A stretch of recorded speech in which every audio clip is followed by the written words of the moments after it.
Hello everybody and welcome to Learning English with Richard. That's me. So today's video we're going to be looking into expressions using animals with idioms and phrasal verbs. Now when you do decide to go to an English speaking country, or maybe you already are living in a English speaking country, whether it's been the UK, Canada, America, whatever, you've probably heard a lot of people using expressions involving animals. Some of them you may have heard of before, or maybe you've heard them in your language, but maybe the translation is a little bit different. So today I've got a small list of most common ones which you probably have heard, and we're going to go over them. So let's check them out, shall we?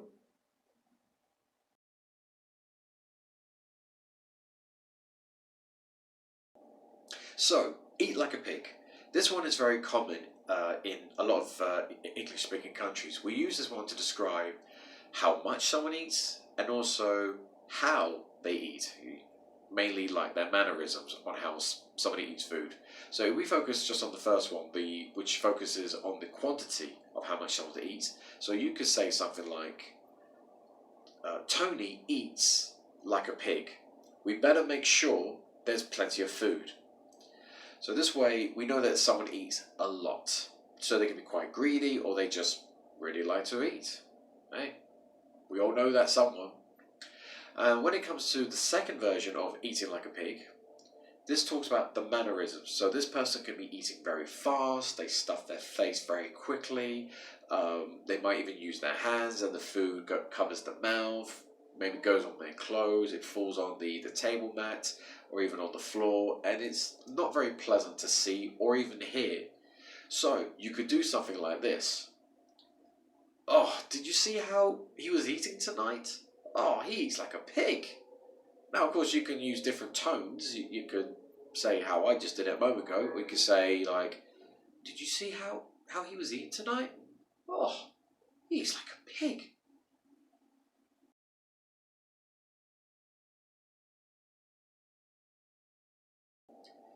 Cheeky monkey.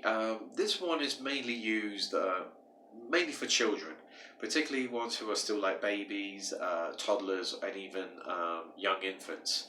The whole purpose of this one is to say that children act very childish.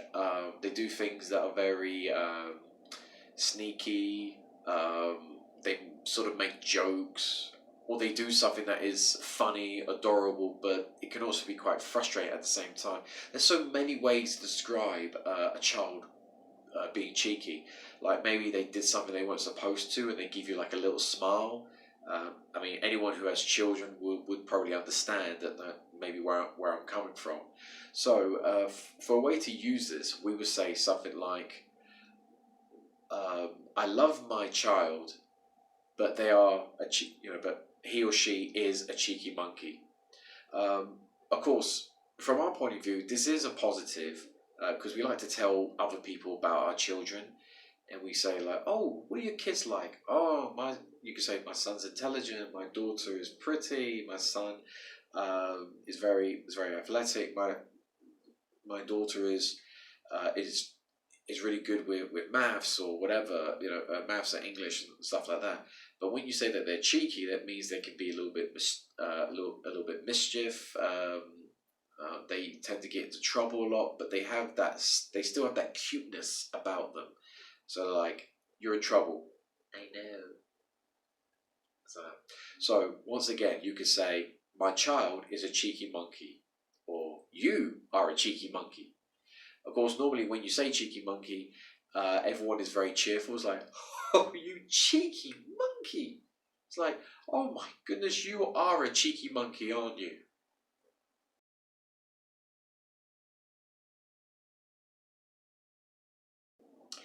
Memory of a goldfish. This one is very common with people who seem to have like a short-term memory.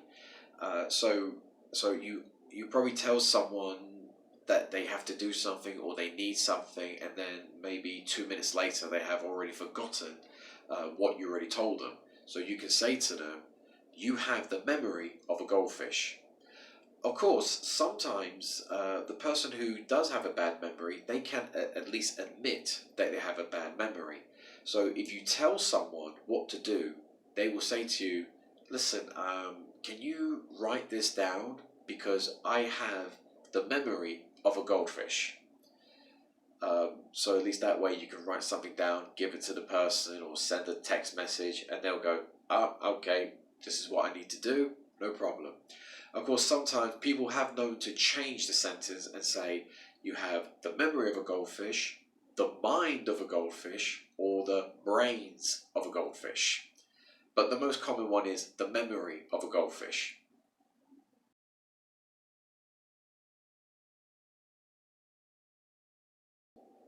Fish out of water. We use this expression to describe either yourself or someone that you know. They are in a situation or in a environment that they are not used to, or something that is not in their comfort zone. So, for example, you could say that when I went to another country to live, the culture was so different. I felt like a fish out of water. Or even sometimes people would even say it to someone else. Like, for example, you could be watching someone play football or play a particular sport, and they're not doing it very well. So you could say, "Do you see that guy? He's not playing very well. He's a fish out of water." So once again, fish out of water is to describe someone who is in a situation that they're not used to, or maybe an environment that they're not familiar with.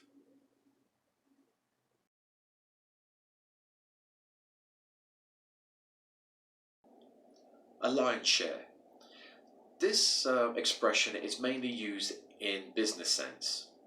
We always use this sentence to describe when how much somebody gets from a deal or some sort of partnership. So, in essence, when you use a lion's share, it means that this particular person will get a larger amount from what everyone else will get or receive. So you could say, okay, so so the business deal has gone very well, but this person, he will get a lion's share of the profits. So he will receive a lion's share of the profits. So that means this particular person is going to receive much more money or much more stock, who knows, whatever you're dealing with, more than the other party.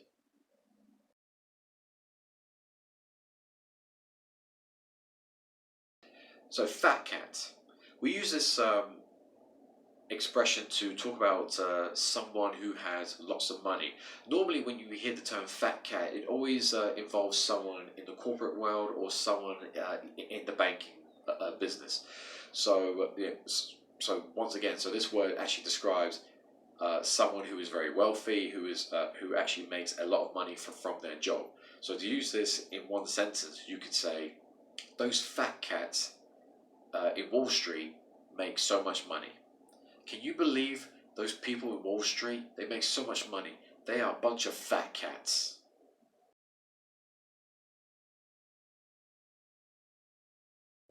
This next expression, puppy eyes, this one is when, well, if anyone has actually had a dog or owns a dog, they probably have seen knowing their small dog give them that sort of sad look where they look at you like that. It means that they probably want something, or they want to be forgiven for something that they've done. But when a person does it, it normally means that this person is trying to ask for forgiveness, or they probably want something from you. It's nothing. I mean, nothing too serious. It could mean like they want a favor from you, but you don't want to give them that favor, or you don't want to forgive them for something, and you look away and you say, "No, I'm not going to do this. You can do this on your own." And you look back and they start going like that. And then your response could be, "Don't give me those puppy eyes. Don't give the puppy eyes." Or sometimes it can also be seen as a bit of a positive. You know, a guy or a girl can give the look and they say, "Oh no, don't give me the puppy eyes. Oh, don't give the puppy eyes."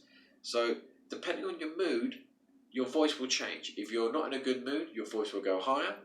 and more serious. But if you're, if you think it's adorable and sweet, it's like, oh no, don't do this, no. Your voice becomes more softer. And it might go down a little bit. So, oh, don't give me the puppy eyes, please. You know I always fall for that. So, if anyone's ever in trouble, just give the old, and you should get what you want. Well, fingers crossed.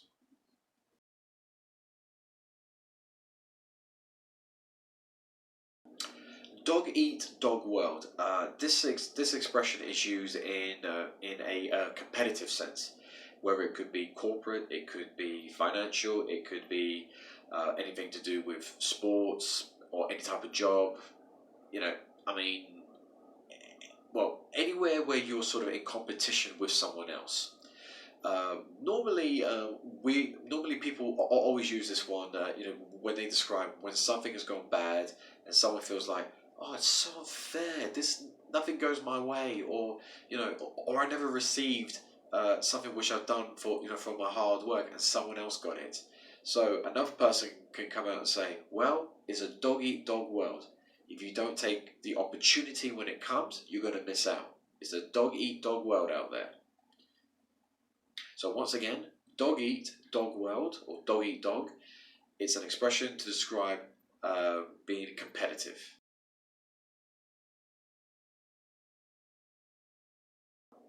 Hold your horses. This one is very common in many English-speaking countries. We use this one to tell people to slow down or take your time. Normally, if you're busy and someone is trying to talk to you, but you're occupied with something, so you would say to that person like, "Well, okay, hold your horses. Give me a minute. Let me finish this first, and I'll come help you." Of course, there are many ways to say "hold your horses." You can say it calmly and just like I did earlier. So say, "Hold your horses. Let me finish this, and I'll come help you." Of course, normally the correct phrase you would say is "give me a moment" or "give me a minute and I'll come help you." Or another time would be like you're really, really busy and someone's coming up to you and saying, "I need this, I need this, I need this." And you can say to them, "Hold your horses. I'm busy. Okay? Can't you see I'm busy? Just hold your horses." So you can even mix the words around. Yeah, so when it comes to hold your horses, is when you tell someone to slow down, or you tell someone to take their time, or give you a minute because you are in a situation where you could be busy.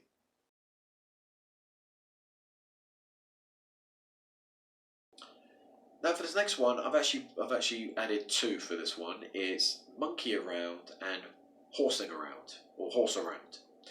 Now with these two expressions, they mean the exact same thing. Of course, the animal is different, but the expression is still the same. We use this one to describe that somebody, or well, not just one person, but it could be a group of people, they are not behaving themselves. So they are acting very mischievous, cheeky. They're not listening to you. They could, like for example, you have a group of children and they're running around causing problems. While you're trying to do something or try and be serious. So you would actually say to them like, "Hey, stop horsing around. Well, hey, you over there. Stop monkeying around." So in this way, you want someone to stop doing what they're doing, and you want them to behave themselves. So remember, monkey around and horsing around. So that was a small sample of different expressions that we use with different types of animals to express different types of phrases, different types of meanings. So I will be doing another one later down the line, but if there's any other type of videos that you would like to see, something to focus on grammar or focus on maybe like a different type of topic related to English, put a message inside the comment section and let me know, and also if you leave your name, I'll promise to give you a shout out to say that it was your idea for this video. And also if you like what you see, please click like and subscribe as well. So this is Richard from Learning English from Richard. So you take care and I'll see you soon.